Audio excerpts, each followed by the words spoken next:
Chapter markers below, as I will be covering a variety of topics today, including some really cool custom campaigns that are in development by modders. You're not going to want to miss that one. But let's start this video off right away with Larian's next game, which is already confirmed to, of course, be an RPG. In fact, Larian's technically working on 2 RPGs. So back in October of this year, during an acceptance speech at the SEA Game Awards, the owner of Larian Studios, Sven Vinka, made this comment: "We need to work hard on the next game so we can be back here in 5 years."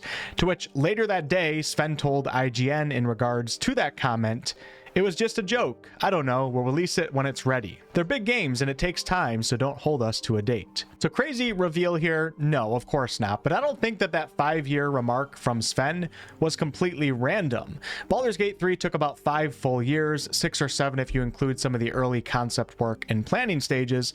And we already know that Larian is not going small with these future productions. They've even thrown around words such as big and ambitious.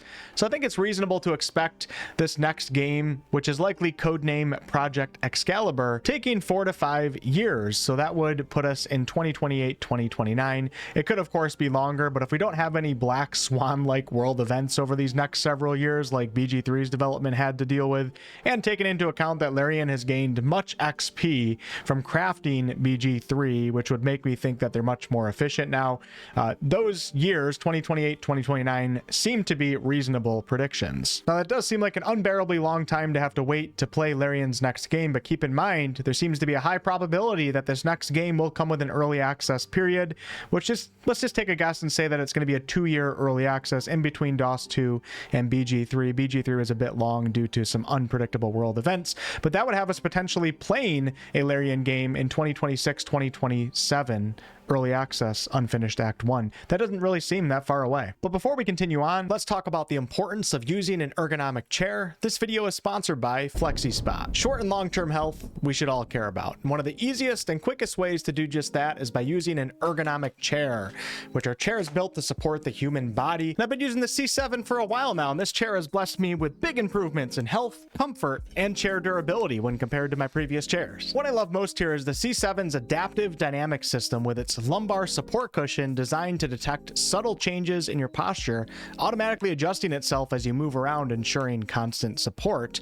Very important for physical health and back pain reduction, as you get great posture without sacrificing comfort. Great for gamers. For the cushion, I went with the mesh, which supports up to 300 pounds, but unlike other ergonomic chairs, it's wide and large enough to accommodate various sitting positions. There's also a plethora of body customizable adjustments. You can go up and down. You have the 3D head and arm rests, allowing in, out, and up-down adjustments, the dynamic lumbar support adjustments, the chair reclines with different resistance settings, allowing you to go into relaxation mode or work time mode. I also have the footrest add-on, so I can even take a nice nap, and the seat can go forward and back, and it has tilt customization. Black Friday sale is coming, and you can grab the best discount on Flexispot, and they just launched a new C7 model that has more advanced features. Use my code 24BFC7 to save an extra $50 on the C7 chair. You also have the opportunity to win free orders, and I'll leave a link to this activity calendar below. Treat yourself to a comfortable workstation this Black Friday. Flexispot also offers small home appliances like air purifiers and vacuums, and during Black Friday and Cyber Monday, purchase the C7 chair or standing desk and get appliances starting at $79.99. Let's move on to the topic of players not moving on from Baldur's Gate 3. This game just won't go away. So taking a look at the Steam charts, right now, we have a 24-hour peak of almost 88,000 concurrent players on Steam, and this excludes GOG and, of course, consoles. This is a crazy high number for a game that is a year and several months old that falls into the non-live service single-player RPG category. And if we look at the last month of Baldur's Gate 3 Steam concurrent players, we have peaks that are going above 100K, 107K on November 10th. That is just insane, and it's almost unheard of for a game like this. Just so you have something to compare this to, even though none of these are direct one-to-one comparisons, there's a lot of variables that go into game releases, is the game on Game Pass, etc. But just bringing up games that kind of fall into a similar category, in that RPG category, that are not live service. Dragon Age the Valguard, which came out only 3 weeks ago, it's a party-based RPG, is only peaking out at 26,000 concurrent players. It came out 3 weeks ago. We're a year and almost 4 months past Baldur's Gate 3's release. Metaphor ReFantasia, which I've heard nothing but great things about this game. It's only peaking at 12,140 on Steam, and that came out only a month and a half ago. Final Fantasy, which came out September 17th, so also fairly recently, only peaking out at 2,600 players on a Saturday night. Dragon's Dogma 2, which came out earlier this year, back in March, peaking out at 3,300, single-player RPG. Starfield, we only have a 7,000 player peak. And the only game that's really impressing me here is Elden Ring. But keep in mind, Elden Ring also had a huge DLC that came out earlier this year, and they're peaking out at 43,000 concurrent players on Steam. In terms of player retention and continued success, Baldur's Gate 3 is just leagues above pretty much every other RPG in recent history, with the exception of maybe a few like Elden Ring and also Cyberpunk, but both of those games had full-on DLCs, like almost DLCs that were the size of standalone games they could be.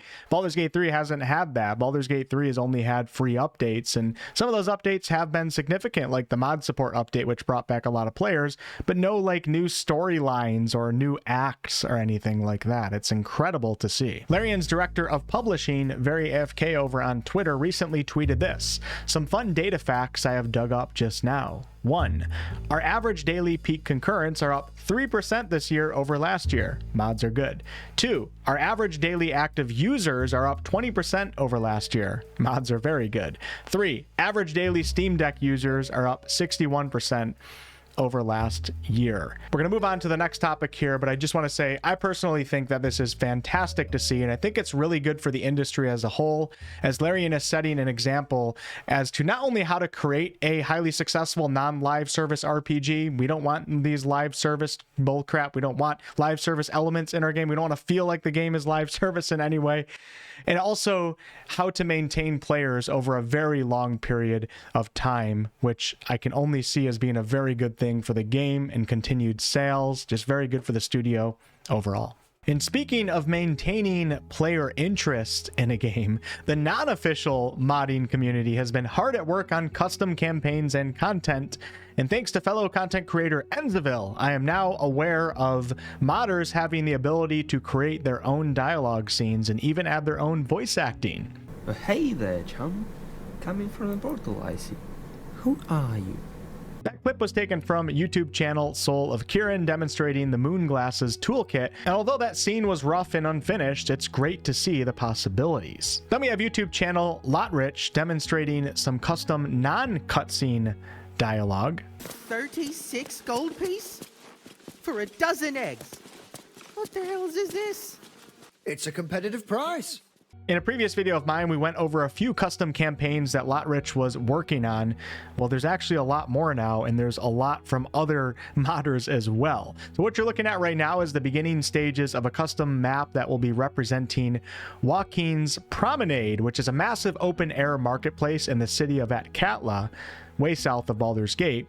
And this is a place that you could visit in Baldur's Gate 2. This custom map is showing great progress though, as right here you can see Karlach running on the upper area of the promenade. And in another video, we even get a tour of the richer area that's in development for Joaquin's Promenade.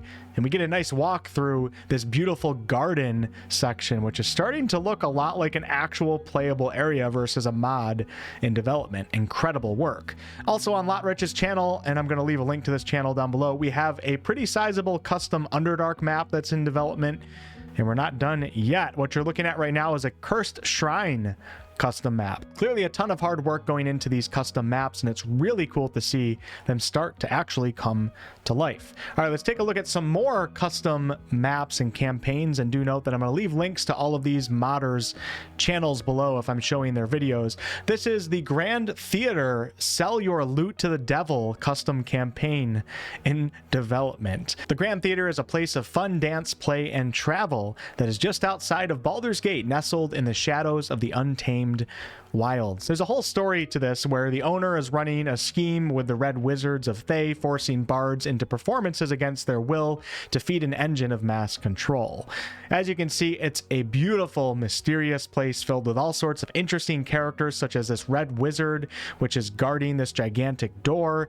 These two characters right here that are overlooking everyone are supposedly main characters for this, and there's even little attention to detail in what these characters have on them. There's significance to some of these weapons and items and stuff like that. And then if we take a quick look inside the theater in development, we can see the beautiful stained glass windows and all sorts of interesting, mysterious NPCs. Very, very, very cool, interesting looking mod, and I'll definitely be keeping an eye on this one.